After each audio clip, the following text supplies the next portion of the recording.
So then as we begin to demystify this, and the person starts to say, oh my God, the disease that I have is because it's connected to this personality. Is it possible that if I change my personality, just like a person with a multiple personality disorder, who has an allergy to nylon stockings in one personality and type 1 diabetes in another, is it possible that if I change my personality, that the disease exists in the old personality and I'm literally someone else? Is it possible then from a biological standpoint that they're healed and changed? So to answer the question, it's difficult because we're breaking out of a biological mold. It's difficult because most people don't know that they have within their reach all the tools to do it, because they have, number 3, been conditioned on some level to believe that the new hairstyle or the new type of beer they're going to drink or the sports car or whatever it is going to change their state.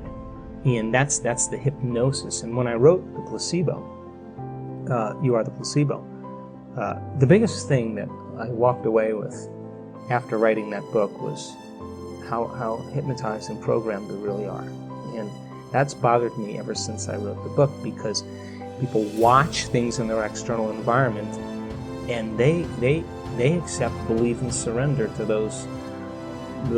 that information without any analysis, and they're programmed. And so when you and I start waking up and say no to those programs, and we start to think that we're maybe a little bit more unlimited than we're given credit for, and it's not driven for profits or self-interest, but when people start to wake up and say, hey, I healed myself of this condition, I healed myself of Parkinson's, I healed myself of lupus, I healed myself of cancer, I healed myself of rheumatoid arthritis, I've healed myself of chronic pain, I healed myself of food allergies.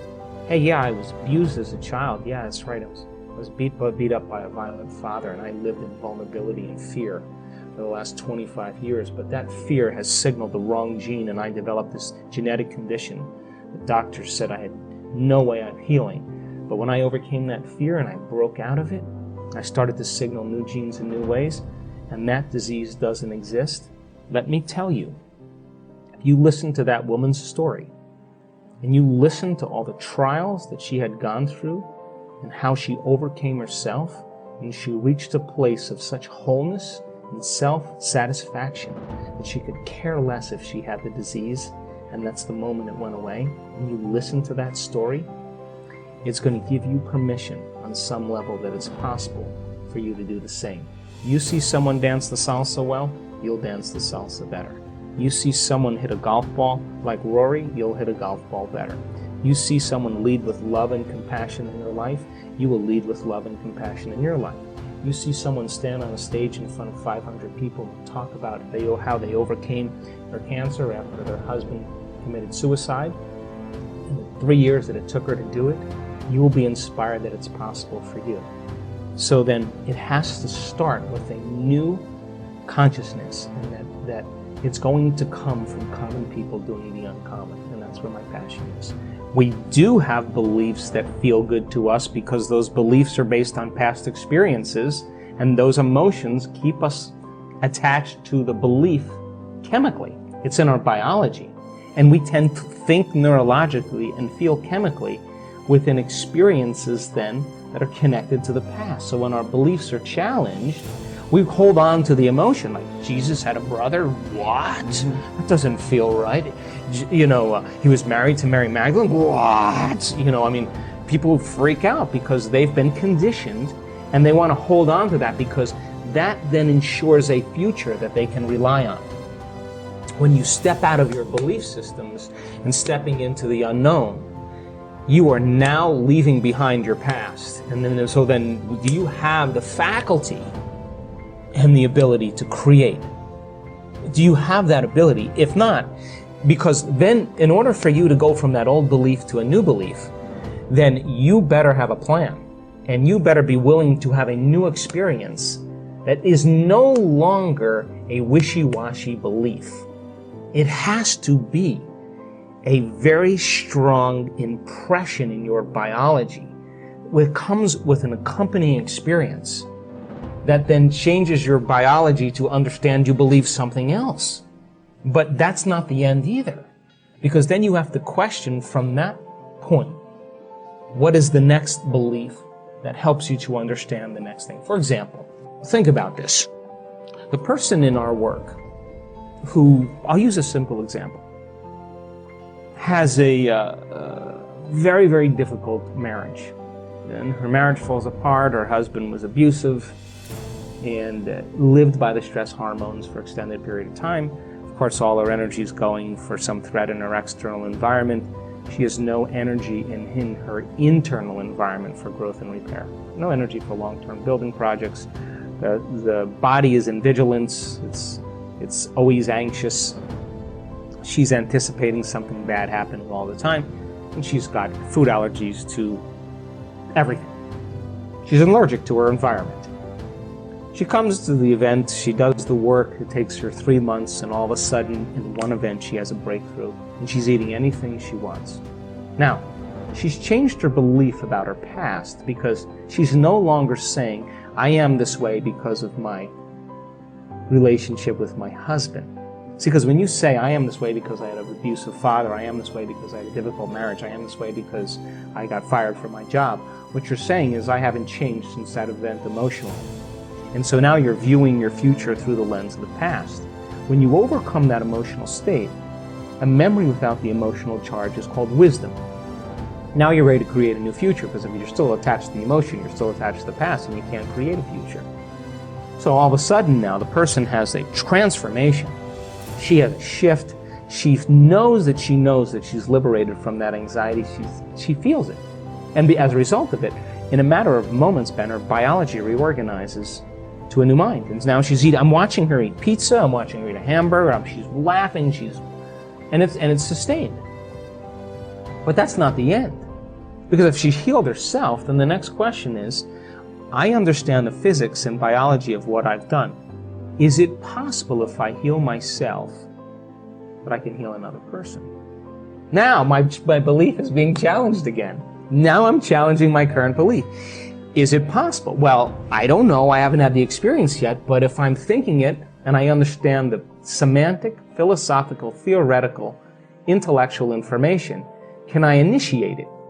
Can I apply it? Can I personalize it? Can I demonstrate it? Can I modify my behavior in some way based on my last experience to have a more evolved experience? And that more evolved experience will be outside of my beliefs currently, but I understand the science, and if I can get my behaviors to match my intentions, and I've done it to myself, and quantum physics says is that consciousness is non-local, well, hell, if I can create a coherent signature here, I should be able to do it in another person.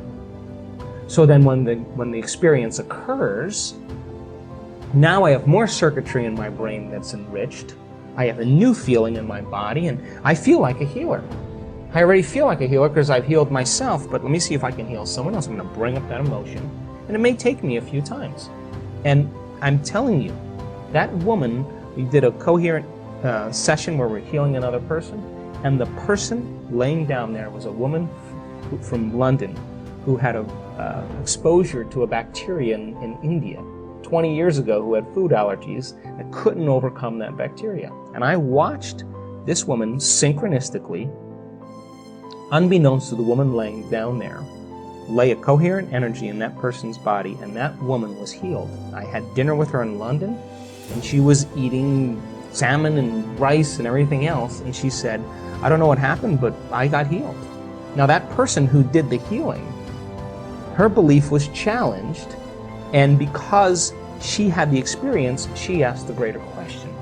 So the greater question then led to the next experience, but it's not enough to do it once. You got to be able to repeat that experience. You got to make it scientific. You got to make it a skill. And this is where people stop. Like they have the one experience and say, I'm a healer. No. The fact that you have the experience means you should be able to reproduce that. So then you keep pushing the boundaries of your beliefs. That's called evolution. And so people reach a certain point in their belief systems and they stop. And so I think the problem with a lot of people in the spiritual community is they confuse insight with belief. Like, oh, you know, I have anxiety, so the reason I have anxiety because of a chemical imbalance in my brain. That's what my doctor told me. And I get panic attacks, and I got a panic attack on a plane, and I'm afraid of planes and crowded places. And so now that you know that you have a chemical imbalance in your brain, does it heal your anxiety? No. So then they go to the psychologist, they go to their friend, their friend says, well, it's not a hardware problem, it's not circuits and molecules and chemicals. It's a software problem. You know, your father was overbearing, he was a perfectionist, and it's a software, it's a program, you know, it's from your past. And the person now has the insight that their father was overbearing. Does it heal the anxiety? But they will see that as a belief, like my father was overbearing. What they're really saying is, I am this way because of this past experience. So then they go to the psychic, and the psychic says you were burned at the stake in Carcassonne in the 1500s, you're a charismatic Christian, the memory's burned in your soul. Now that you know that you were a charismatic Christian from the 1500s, a Cathar, a Templar, does it heal your anxiety? No. So then you go to the astrologer, and she says, you know, Mercury's in retrograde, don't leave the house for 6 months. It's the reason the way you are the way you are. And so they develop beliefs that are within their emotional acceptance. And so then they build more beliefs within those emotions, which means I still don't want to change. The insight doesn't change anything, because people will only accept, believe, and surrender to beliefs or thoughts that are equal to their emotional state, and they'll program their autonomic nervous system into that destiny. So then you get a diagnosis from a doctor, it creates the emotion of fear or desperation. You'll only accept, believe, and surrender to the thoughts equal to those emotional states. Until you change your emotional state, is it possible for you then to begin to accept, believe, and surrender to the thoughts equal to a new emotional state and bring up the emotion ahead of the experience? Now we're talking about going against conditioning.